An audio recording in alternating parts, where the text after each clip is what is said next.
Hey Maria, back with another video, and I got up, man, I don't know, see, maybe about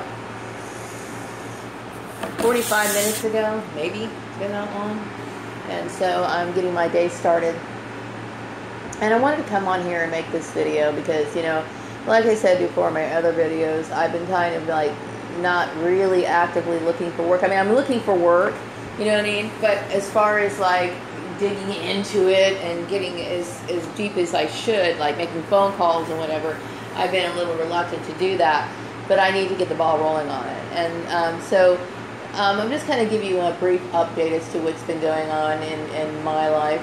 As you know, I've been I'm not working at the moment, and I need to get back to work because I get the feeling that the town cooperated in this little operation, you know, based on my conjugal situation. And obviously I've mentioned before that that is illegal, okay? One of the reasons why, you know, you don't want to prevent a woman from being able to find employment is because she has the right to take care of herself. So her marital status should never be taken in consideration. Now, I will say that I have expressed an interest in Steve Liles. I'm extremely interested in getting to know him, and I have been contacting him. And because this is a very awkward situation, you know, I'm very limited in what I can do and what I can say. And I'm taking all of this in consideration because, you know, I can't contact him directly. I don't have any direct or confirmed contact information with him.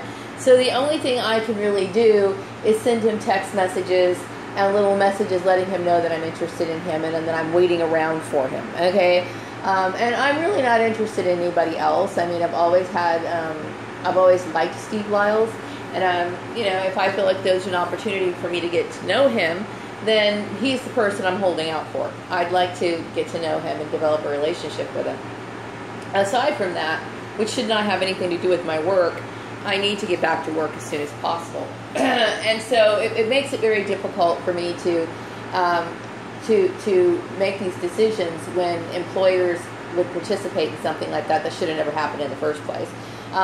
This is what happens to women who are put in this situation. I know a lot of people don't get the connection as to why this should not happen, but this is the reason why it shouldn't happen, because it puts a person in a very awkward situation.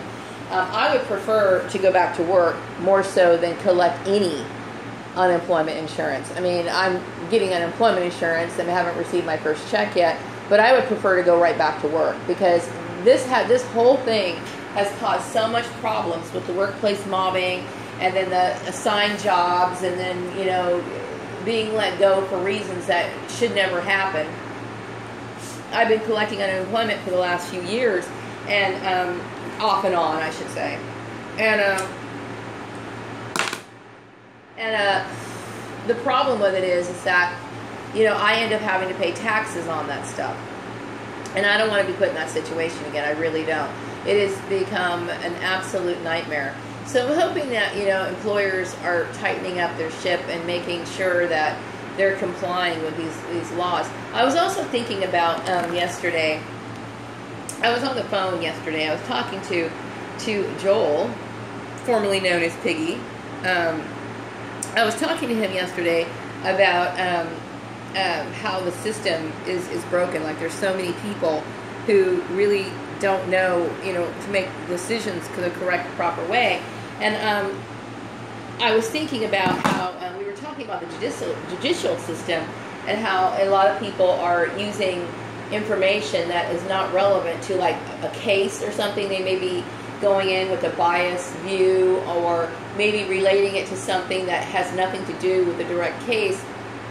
Your marital situation should have nothing to do with employment at all. And, you know, I was also thinking this morning as I got up, I kept thinking, you know, to me, the entire system, how things are operating, it doesn't make any sense, for the simple fact that a lot of people are being reassigned jobs. Like, if they've been working in a certain field for many years, and then you got people like such as Laura Hill and these other people who think, well, I'm going to go ahead and switch this mode, or think that family members have the right to manipulate what a person does or redirect their career path it puts people in positions where they're only going to be so good at their jobs. They're not going to, you're not really looking for excellence. And this happens to everybody. I mean, from every racial background to every, what do you call it, education level to whatever. And this is a huge problem. And it puts a person in a very awkward situation. So I'm hoping that people will understand the reasons why this is wrong. It makes absolutely no sense. It's becoming more chaotic as time goes on because people don't really know what they're doing. I mean, and I'm saying that this is a very eye-opening situation. If you're looking at my situation, you will realize that there's a lot of people cutting corners, and it's not productive. It's not productive in any way, shape, or form. So today, I decided, okay, early this morning, I'm going to get up and finish, or try to finish, working on my art project, which I said has been in a period of stagnation for a very long time, and get that done. Work on that, which I will go ahead and show you what I've been working on so far. This is the front of my cell phone case, and yeah, I know it looks kind of weird, but it's paisley print and like some odd little diadems and stuff like that. Put it on it. And yeah, I could go out and buy a cell phone case, but I really wanted to make my own this time. I thought it would be kind of fun. So it's constructed of course, felt and cardboard for, you know, a hard protective shell in case the phone gets dropped. So it's a fairly thick cardboard that I'm working with, that I feel is, you know, sufficient enough to actually stand as one. And I've seen, I got this idea. I mean, my case is going to be constructed a little differently, but I've been watching a lot of YouTube tutorials. I would say last month I saw some. So I thought, okay, I'm going to give it a go. So that's what I'm doing right now. So I'm going to do that this morning, and then this afternoon I will be trying to contact employers looking for work. I'm hoping that people understand how this works. Like, for example, you know, say maybe a business owner may own a business, but they don't necessarily know, like, the functions of employment. You know, they don't realize that certain things are not to be taken in consideration, okay? But they have somebody who is working a position that's doing the hiring and whatever, and this person who's sitting here at the desk should know. They should know this information. That's why they're there. And so, I mean, the situation is so, I don't know, but I will say, you know, the conversation that I had with him last night, it really was humorous, because I really, my eyes are open to seeing how bad things are. You know, they're very bad, and it's putting a lot of people in an awkward situation. So my goal is to, I don't want to be on unemployment. I don't want to have to sit here and deal with paying taxes. I don't want any of that, you know. But as far as my relationship issues are concerned, you know, he's the only person that I could even imagine being interested in. I mean, I don't really have any interest in anyone else.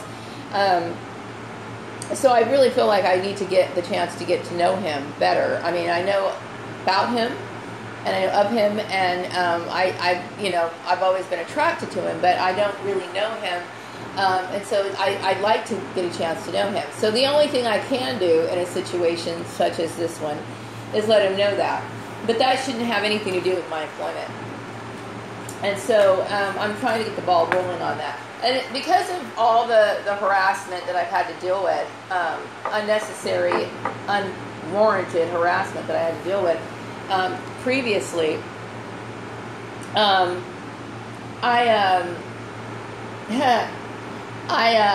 you know, it makes me sick. It literally makes me ill. It makes me ill. I find it creates problems in my mind. It makes me very uncomfortable having to deal with that. And that is considered sexual harassment, by the way. And so it's funny that a lot of people who did this didn't recognize it for what it was, but it is. It's sexual harassment. If you're making fun of the way a person looks, or holding something, or using that as a form of consideration or whatever, it is sexual harassment.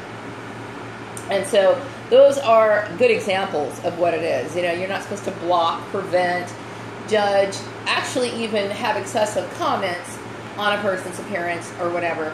And so, and also, there's nothing provocative about my appearance at all. I mean, I when I go to job interviews, when I'm at work, I believe that I present myself in a very professional manner. I'm always well-dressed, well-groomed, and I think that I'm a good example.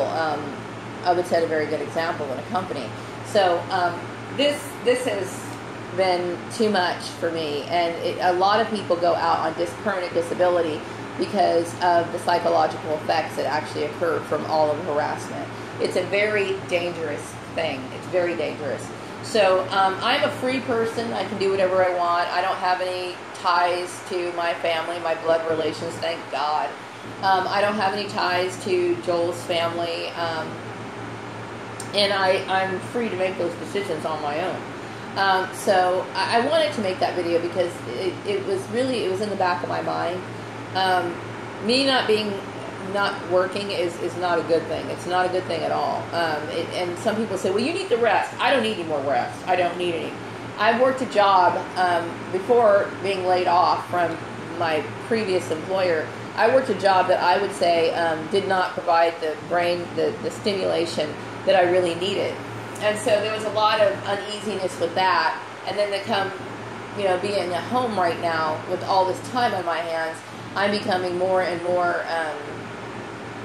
it's putting me in a very depressed state. I don't like being home all the time. So, yeah, that's what happens when people make decisions for you, and it's not good. So,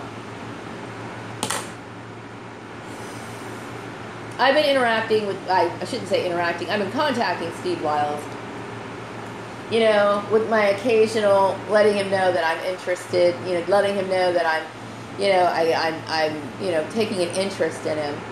And the only thing I can do, I'm not person to person with this man because I'm, it's supposed to be like a covert operation, So all that I can really do is, send him things like little blue hearts, letting him know, I like you, and I'm waiting around for you, and, that would be the equivalent of maybe like a promise ring or something, really sad, desperate situation, I guess, but what else can I do? I myself think it's kind of silly, but you know what? I don't have a lot of time, okay? I'm a 46-year-old woman, and really, the idea of being in a relationship doesn't really appeal to me, but when you bring him into the mix, it's like, well, that's completely different. That's a completely different song and dance. I mean, I'm totally interested in Steve Liles. I am. I mean, like, what? Yeah, heck yeah, I would. So I'm interested in seeing it. So anyway, I'm going to wrap up this video, and I will be back with another one later. I hope you all have a wonderful day. Take care. Bye-bye.